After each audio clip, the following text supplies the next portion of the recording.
See, perhaps you may have lost your parents, like I say. It is your duty to pray for them. The most powerful gift you can give a deceased parent is the simplest thing, not complicated. Not complicated. When people say, my father passed away, what's the best thing I could do to help him? The answer is the simplest thing, but shaitan comes to you and says, no, that's too simple. I don't think it's going to work. Why?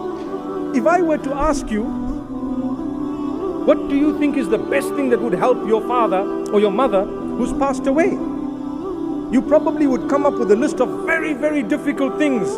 But the hadith says the best that you could do for those parents of yours under normal circumstances is to pray for them, to pray for their forgiveness. That's it.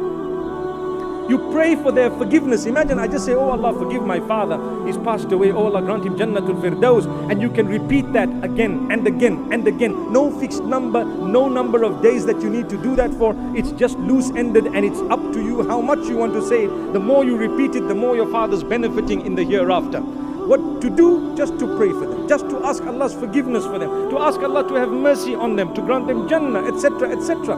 That is the best thing you could ever do for those folks of yours who've passed on. But people say, are you sure? Just that? Yes. The problem with us, we're not used to supplicating, calling out to Allah. Allah makes it simple for us. The easiest thing is the most beneficial thing. But we want to think of complicated things. I remember a certain brother tell me, you know, I heard that there's a certain type of grass in Brazil. If I were to get it and put it on my father's grave, perhaps Allah will give him Jannah. I said, my brother, you'd rather have taken him and put him in Brazil if that was true. Allahu Akbar, I wonder where people come up with all this thing. May Allah subhanahu wa ta'ala grant us ease. Perhaps that father was into football. Allah knows. But my brothers and sisters, getting more serious, look at it. You want your parents to be happy after death.